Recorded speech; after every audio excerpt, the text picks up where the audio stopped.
그러니까 좋아요. 주일 오후에는 사랑, 우리가 지금 요즘은 이제 인물 중심으로 성경에 나오는 창세기부터 지금 이제 쭉 넘어왔는데 이것도 벌써 신약을 가고 수요 예배는 강해로 해서 지금 이사야서를 거의 맞춰가고 있습니다. 그리고 금요일은 또 성경 한 권씩 한 권씩 개략적인 우리가 성경에 대해서 좀 전체적인 그림을 좀 볼 필요가 있을 것 같아서 그림을 그려나가고 있는데 그 또한 신약을 지나가고 있어요. 각 시간마다 메시지는 다 달라요. 주일낮은 일반적으로 한 번만 오시는 분들을 위해서라도 거리낌 없이 들을 수 있는 말씀으로 가고 나머지는 조금 이제 좀 자유롭게 갑니다. 오늘은 살로메라고 하는 여인이에요. 이름은 많이 들어봤죠. 살로메라는 이름을 들어봤는데 우리가 일상적으로 살아가면서 참 다양한 사람 만나요. 그런데 우리가 일상적으로 여러 사람을 만나면서 평생을 살아가면서 별의별 사람을 다 만나는데 그 중에서 두 그룹으로 나눈다면 한 그룹은 신뢰할 수 있는 사람, 한 그룹은 신뢰할 수 없는 사람 이렇게 나눌 수 있을 거예요. 그러면 어떤 사람은 신뢰할 수 있는 사람이고 어떤 사람은 신뢰할 수 없는 사람이냐? 물론 신뢰할 수 없는 사람이 신뢰할 수 있는 사람보다 더 분명하게 드러나요. 어떻게 드러나냐면 여러분들은 여기에 속하지 않기를 바라고 여기에 속하는 사람이 없기를 바랍니다. 그런데 이 신뢰할 수 없는 사람은 어떤 사람이냐면 예를 들어서 거짓말을 밥 먹듯이 하는 사람. 거짓말은 사단의 말이에요. 우리가 살다 보면 나를 변호하기 위해서 조금 다르게 말할 수는 있어요. 그러나 거짓말이 보태지는 않아요. 누구나 다 자기는 보호하려고 하거든요. 그렇지만 거짓말이 보태지면 안 돼요. 마찬가지예요. 우리가 왜 거짓말을 하느냐? 거짓말하면 나를 보호하기 위해서 일반적으로 하지만 그 거짓말 속에는 다른 사람을 해하려고 공격하려고 하는 말들이 많이 포함돼요. 그런데 정말로 이런 다른 사람을 살리는 말, 세워주는 말, 그런 말들은 꼭 해야 되는 말이지만 다른 사람을 공격해서 무너뜨리고 다른 사람을 죽이고 이런 말들은 우리가 입 밖으로 내면 안 돼요. 하나님이 기뻐하실 말들이 아니에요. 우리가 예수 믿고 나서 제일 모든 면에서 다 바뀌어야 되지만 가장 먼저 바뀌기 시작해야 될 게 뭐냐면 거친 언어예요. 입술의 말들이 바뀌어야 돼요. 힘들고 잘 될 때 편안할 때는 누구나 다 잘해요. 아무도 몰라요. 목사도 잘할 수 있고 여러분들도 잘할 수 있어요. 그런데 웃기는 건 속에 다 동물 하나씩 갖고 있잖아요. 저만 갖고 있는 거 아니에요. 여러분들 다 갖고 있어. 그래서 누군가가 나를 괴롭히고 나를 공격 딱 하는 순간 그 속에 숨겨져 있던 동물 하나가 확 튀어나와. 어떤 사람은 개가 튀어나오고 어떤 사람은 돼지가 튀어나오고 어떤 사람은 사자가 튀어나오고 아주 별의별 동물들이 다 튀어나오는 거야. 누구도 예외이지 않아요. 나는 없어요. 아니요. 여러분들도 다 있어요. 결정적으로. 그러나 그럴 때 한 번 더 누르란 얘기예요. 그냥 쏟아놓고 나면 엎어진 물은 주워 담을 수 없는 거예요. 그런 것처럼 말이라는 것이 한번 쏟아지고 나면 그거로 인해서 내가 스스로가 얼마나 고통을 당하는지 몰라요. 그래서 말들은 내가 먼저 한 번쯤 생각하고 막 여기 이만큼 나오는데 한 번 더 주워 담고 한 번 더 주워 담고 그래서 참을인자 셋이면 살인도 면한다고 하잖아요. 5분만 숨을 쉬고 5분만 뒤돌아서면 부부싸움 크게 안 나요. 부부간에 안 싸울 수가 없는 거죠. 제 친구가 결혼할 때 그랬어요. 야, 네가 1년 동안 아니 6개월 동안 한 번도 안 싸우면 네가 사달라는 거 다 사줄게. 그 얘기는 뭐냐면 반드시 싸운다는 얘기. 그런데 그렇게 다툴 때 내가 한 번쯤 그냥 막 화가 나니까 막 속에 있는 말 막 쏟아부으면 그거는 회복이 안 돼요. 근데 한 번 참고 뒤돌아서서 5분만 한숨을 크게 내쉬고 5분만 혼자 있어도 문제는 해결되기 시작해요. 그 시간이 나를 보게 돼요. 물론 독특한 경우는 있어요. 그 시간에 나를 안 보고 쟤만 보는 사람도 있어. 그러면 그때는 문제 생기는 거야. 그러니까 문제가 생기면 쟤를 볼 게 아니라 나를 먼저 보는데 그 5분이 굉장히 중요해. 그 다음에 다른 사람의 얘기를 많이 하는 사람은 신뢰할 수 없어요. 목장 모임 할 때도 그래서 여러 번 얘기를 하시면 돼. 내 얘기를 하는 거야. 그리고 그거는 내 어떤 치부를 많이 들어. 우리나라 습성상 그렇게 목장 모임에 원래 다 늘어내고 기도를 부탁해야 되는데 그렇게 하면 여러분들이 설 자리가 없으니까 저는 권면하진 않아요. 그런데 다른 사람 얘기할 거 없어. 내 얘기하면 돼. 그렇게 목사도 설교를 준비하면서 나한테 향하신 하나님의 말씀을 들으면서 준비하는 거거든요. 여러분들은 여러분들한테 향하신 말씀을 들으면 돼. 그러니까 그렇게 말씀도 듣고 말도 그렇게 하는 거예요. 다른 사람 많은 얘기를 하면 그 사람은 나 없을 때 내 얘기할 사람이야. 그죠? 네. 그래서 험담을 3명이 앉아서 험담하다 보면 다 오줌 싼대잖아. 화장실 간 순간 내 욕할까 봐. 그 다음에 자기 이득만 챙기려고 하는 사람. 그런 사람도 신뢰할 수 없어요. 그리고 마지막으로 약속을 지키지 않는 사람도 신뢰하기 어려워요. 큰 약속이든 작은 약속이든 내가 입 밖으로 내뱉으면 어떻게든 행하도록 하십시오. 내가 누차 말씀드리는 거야. 그 약속은 목숨처럼 지키셔야 돼. 제가 아이들하고 약속을 하면 예전엔 그랬어요. 제가 성경 공부하면서 얘기를 가끔 했었는데 아빠 진짜요? 이런 얘기를 자주 했었어. 어렸을 때. 그런데 그러면 한 두세 번 진짜 이러면 3번쯤 들으면 화가 나니까 안 해줬나. 그럴 때가 있었어요. 그런데 약속을 반드시 하면 반드시 지키려고 노력해요. 이 사정이 안 됐든 어떤 조건이 안 되면 못 해주는 거잖아요. 그러면 왜 안 되는지 설명해주고 다른 약속을 바꾼다든지 기회를 바꿔요. 그렇게 가는 거예요. 약속은 특히 목사한테 했던 말들이나 교회에 공개적으로 했던 거는 하나님의 선한 거랑은 다를 바 없어요. 사람한테 하는 것도 다를 바 없어요. 약속은 그런 의미에서 함부로 하는 게 아니고 한 거는 반드시 지키도록 노력하는 거. 그리고 지키지 못하는 상황이 오면 반드시 전화를 통하든지 상대방에게 양해를 구하고 미안하다고 얘기를 하고 이래서 못하게 됐다라고 그렇게 하는 게 맞아요. 그러면 그 사람은 진짜 믿을 수 있는 사람이에요. 근데 이 신뢰라고 하는 게 사실 짧은 시간에 확인되는 게 아니에요. 좀 길게 볼 필요가 있어. 처음에 봐서 이 사람 믿을 만한 사람이야. 그런 사람들, 사회에서 그런 사람들 거의 사기꾼에 가까워. 사기꾼은요 모든 사람을 믿게 해. 특히 목사는 귀가 얇아서 어디 가서 누가 뭐라 그러면 자꾸 뭐 사오고 막 이런 예비군을 굶으면서도 부산에서 개척해서 별 먹을 것도 없고 교인도 진짜 몇 명 되지도 않는 그 어려운 시절에 예비군훈련 가서도 뭘 사갖고 되니까 귀가 얇아서. 근데 그렇게 사람의 말을 홀리고 사람의 마음을 빼앗는 경우는 단기간 내에 할 수 있는 건 그런 이유밖에 없어요. 사람은요 그래서 좀 길게 사귀어볼 필요가 있어요. 그래서 그런 의미에서 보면 제가 이제 중직을 세울 때는 적어도 3년 이상을 보겠다라고 말씀을 드린 게 그거예요. 3년 동안 함께 신앙생활하면서 같이 부딪혀보면 좋고 나쁜 게 드러나요. 나쁜 건 있을 수 있죠. 누구나 다 장점이 있고 단점이 있으니까 그때 장점과 단점을 서로 보완해가면서 함께 갈 수 있는지 아닌지가 구별되는 것뿐이지 서로에게 장점만 있는 사람도 없고 단점만 있는 사람도 없는 거예요. 그래서 모든 사람은 다 존중받아야 되고 그 가운데 함께 세워져 가는 거죠. 오늘 이 살로메라고 하는 여인을 이야기하기 전에 이렇게 신뢰에 대해서 말씀을 드렸는데 살로메라고 하는 사람이 어떤 사람인지 먼저 살펴볼게요. 살로메는요 초기부터 예수님과 함께했던 여인이에요. 살로메는 성경에 많이 나오잖아요.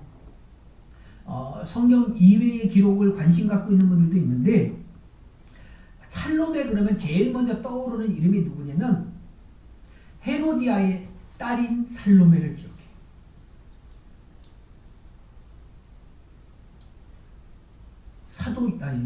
세례 요한의 목을 요청했던 사람이 바로 이 헤로디아 딸이지요. 이게 살로메인데 그래서 세례 요한이 죽임을 당해요. 근데 여기서 말하는 이 살로메, 헤로디아의 딸 살로메는 성경에는 이름이 나오지 않아요. 다만 역사가인, 성경 역사가인, 이스라엘 역사가인 요세푸스라고 하는 사람의 기록에 나오기 때문에 살로메라고 하는 게 드러났는데, 오늘 살펴보는 살로메는 그 헤로디아의 딸이 아니에요. 마가복음 15장 40절과 16장 1절에 두 군데 나오는데, 예수님의 순환과 부활을 직접 목격한 인물로 기록돼요. 마가복음 15장 40절에 한번 볼까요? 같이 한번 봅니다. 화면이 왜 이래? 네, 컴퓨터가 안 도와주네. 자, 여기 보니까 멀리서 바라보는 여자들도 있는데 그 중에 막달라 마리아와 작은 야고보와 요새의 어머니 마리아와 또 살로메가 있으니 그렇게 얘기해요. 여기서 멀리서 바라보는 여인들이라는 것은 누구냐면 예수님께서 십자가에서 죽으시는 모든 전 과정을 다 지켜본 여인들이 있었는데, 그 여인들은 초기 기독교 공동체가 행했던 모든 과정을 다 알고 있는 사람들이에요. 그 중에 한 명이 살로메라고 합니다. 여기서 지금 이 말씀에서 마가복음 15장 40절에서 지금 화면에 띄워졌네요. 여기서 소개되는 여인들이 세 그룹이 있는데, 첫 번째 사람은 누구냐면 막달라 마리아예요. 막달라 마리아는 7 귀신 들렸다가 예수님에 의해서 고침받은 이후로 예수님의 사역을 적극적으로 도왔던 여인이에요. 창녀라고 이해하시면 안 돼. 그렇지 않아요. 그냥 7 귀신 들렸던 사람, 그리고 고침받고 예수님의 제자로서 아주 열심히 적극적으로 섬겼던 사람. 초대교회 교인들 대부분이 이 여인을 알아요. 그리고 두 번째 여인은 누구냐면 작은 야고보와 요셉의 어머니 마리아. 이분은 좀 생소한데요. 작은 야고보는 12사도 중에 한 명이에요. 그러니까 이분도 역시 초대교회에서 잘 아는 사람이겠죠. 근데 마가복음에만 2번 나온 이 살로메라고 하는 여인은 어떤 설명이 없어요. 정말 생소한 사람인데 아무런 설명 없이 연거푸 그 이름이 2번 나오는데, 그 얘기는 무슨 얘기냐면 마가 요한이 굳이 이 사람을 설명하지 않아도 그 당시에 이 책을 받아보는 모든 사람들이 그분 살로메 그러면 알아들을 수 있는 사람이었다는 얘기예요. 그래서 이 사람에 대해서 자세히 언급하지 않아요. 이것이 어떻게 증명이 되냐면 마가복음 15장 40절과 병행구절 같이 봐야 될 말씀이 마태복음에 있는데, 마태복음 27장 56절에 이 살로메에 대해서 나와요. 한번 화면에 띄워져 있어요. 같이 보겠습니다. 시작. 그 중에 막달라 마리아와 또 야고보와 요셉의 어머니 마리아와 또 세베대의 아들들의 어머니도 있더라. 자, 여기 보니까 이 두 말씀을 비교해 보면 살로메가 누군지 나오는데, 세베대의 아들들의 어머니, 그게 누구냐면 사도 요한과 사도 야고보의 어머니가 바로 살로메였다. 마가복음의 기록에는 예수님의 죽음을 목격한 여인 중에 막달라 마리아와 작은 야고보와 그리고 어머니 마리아, 그리고 큰 야고보, 다시 말해서 사도 요한과 요한의 야고보의 어머니였던 살로메가 있어요. 부활을 처음 목격하죠. 기독교에서 최초로 순교한 사람이 야고보예요. 그리고 성경에서 가장 제자들 중에, 사도들 중에 가장 오래 산 사람이 요한이에요. 요한복음을 썼던 요한이에요. 그러니까 이 살로메란 여인은요, 2 아들이 다 제자가 됐는데 한 아들은 제일 먼저 순교했어요. 첫 순교자가 됩니다. 그리고 또 한 아들은 제일 오랫동안 남아서 제자들과 많은 사람에게 그리스도에 대해서 성경을 통해서 알리는 사람이에요. 그 사도 요한은 끝까지 사랑에 대해서 이야기를 하죠. 그래서 요한 1, 2서에서는 계속 사랑을 얘기해요. 어쨌든 간에 이 살로메는 뭐 아들 때문인지 아니면 자의에 의해서였던지 예수님이 공생의 사역을 하는 초기부터 예수님이 돌아가시고 승천하신 모든 전 과정을 잘 봤던 사람이에요. 그리고 예수님을 철저하게 믿고 따랐던 사람. 복된 여인이죠. 온 가족이 예수를 믿는다는 거 정말 귀한 일이에요. 여러분 혹시 아직 인가기도 안 되신 분들은 기도하셔야 돼요. 그리고 인가기도 됐다고 마음 놓으면 안 되는 게 자녀들 가운데 예배당 잘 안 다니는 사람들 기도 많이 해야 돼요. 그러면 그래야 그 가정이 온전하게 하나님의 축복 가운데 있게 되는 거예요. 자, 두 번째로 이 살로메는요 예수님에 대해서 약간의 오해를 가지고 있어요. 오늘 본문이 바로 그런 얘기예요. 예수님께 이 말씀 우리가 잘 알잖아요. 예수님한테 찾아와서 절하면서 뭔가 부탁을 해. 하나는 우리 아들 둘이 있는데 하나는 주의 우편에 하나는 주의 좌편에 앉혀주십시오. 이 얘기는 뭐냐면 조선시대로 따지면 하나는 우의정에 하나는 좌의정에 이렇게 앉혀달라. 오른팔 왼팔이 되게 해달라는 건데 그러니까 막 제자들이 화가 나서 막 벌떼같이 공격을 해. 이거 다음 말씀에 보면 여기서 주의 나라라고 하는 것은 예수님께서 왕이 되어 다스리는 나라인데요. 이게 당시에 예수님에 대해서 메시아에 대해서 오해가 있었기 때문에 이런 부탁을 하는 거예요. 오병이어의 기적을 일으키셨던 예수님께서 전 국민을 먹이지 않겠냐는 거예요. 천군 천사를 부리시는 예수님께서 로마의 군대를 물리치지 않겠냐는 거예요. 무엇이든지 원하는 바를 이루실 수 있다고 착각하는 거예요. 근데 이게 살로메만의 생각이냐? 아니에요.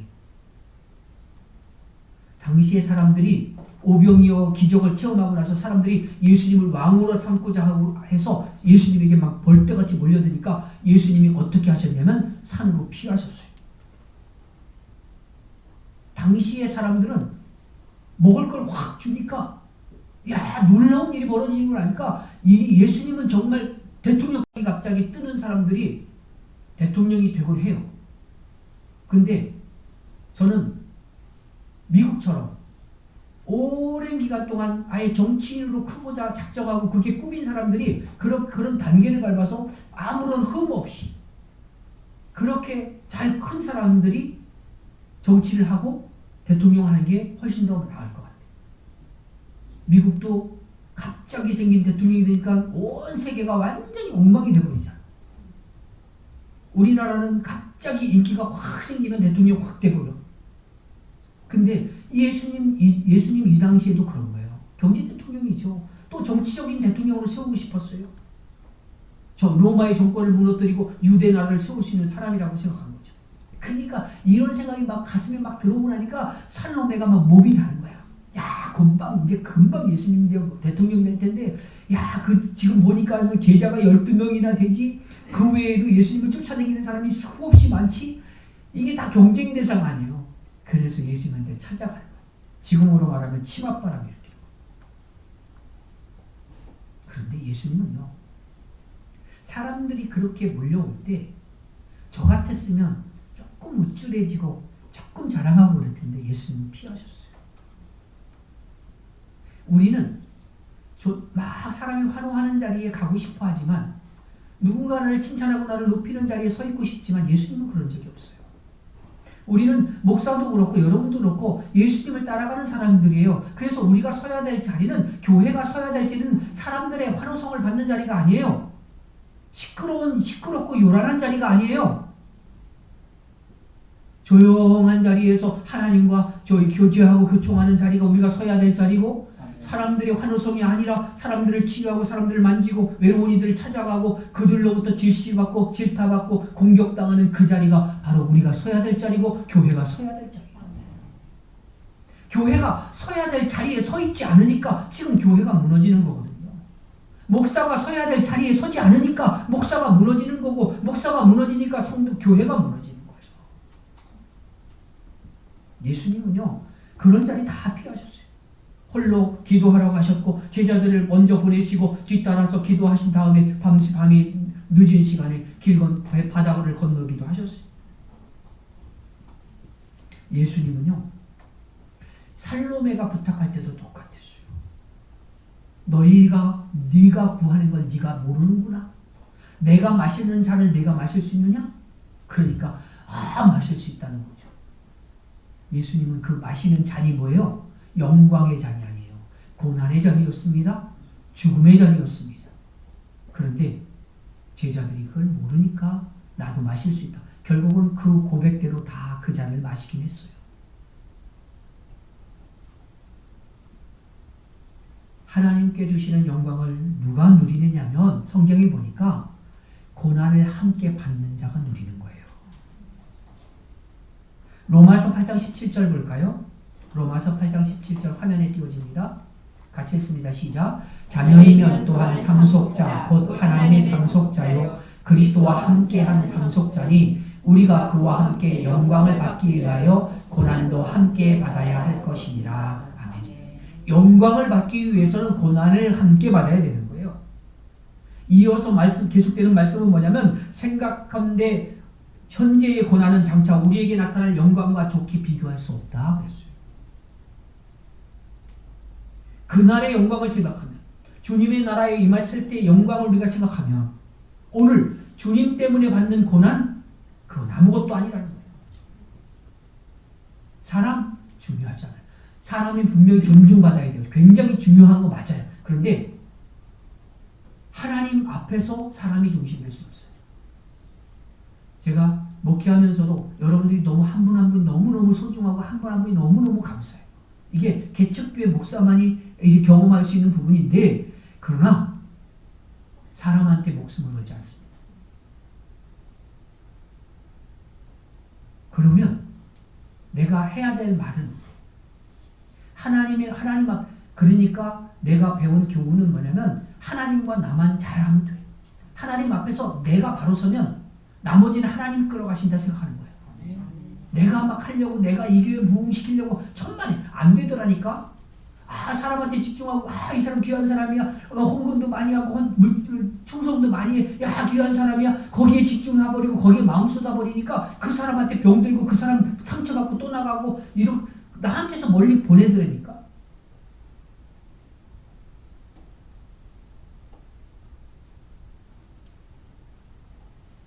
주와 함께 하십시오. 아멘. 주님이 우리의 중심이 되어야 됩니다. 아멘. 그리고 살로메는요 끝까지 주님을 위해 살았어요. 주님에 대한 메시아에 대한 조금의 오해는 있었어. 그런데 끝부분에서 엄청난 시련이 핍박이 다가오는데도 끝까지 주님에게서 시선을 떼지 않았고 그분을 사모하며 사랑했던 사람이에요. 예수님의 죽음을 목격한 이후에 예수님의 시신에 바를 향품을 사서 예수님에게로 무덤까지 찾아갔던 여인. 얼마나 두려움이 많았겠어요. 그런데 그 무서움보다 예수님을 향한 사랑이 더 컸기 때문에 그 이른 새벽에 해가 뜨지 않는 그 이른 새벽에 무덤을 향해서 그것도 로마 군인들이 지키고 있는 그 무덤을 향해서 나갈 수 있었던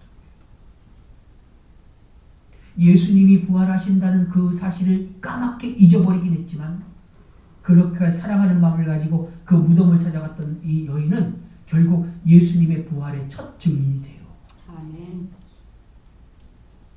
살로메와 그 여인들에게 어찌하여 산자를 죽은 자 가운데서 찾느냐 말씀하시는 천사의 음성을 듣고 가서 제자들에게 알리는 거예요. 제3일에야 다시 살아나리라 말씀하신 주님의 말씀이 기억이 나요.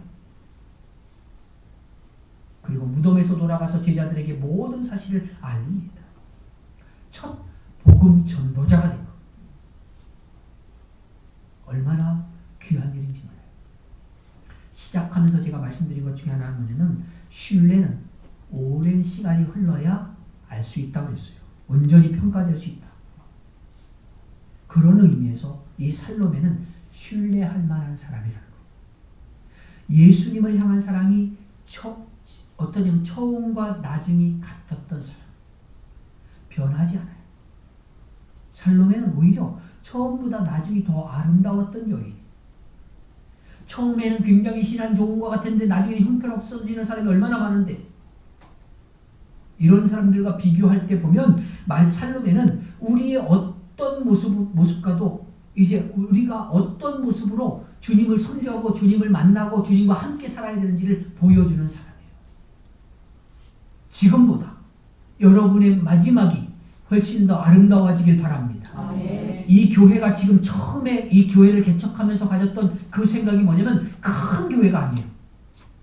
교회가 어느 정도 수준이 돼서 힘이 생겨지면 교회가 교회를 사람까지 띄워줘서 교회를 세우는 그런 교회, 나누는 교회, 진짜 나누는 교회가 이 교회가 꿈꾸는 교회야. 아멘.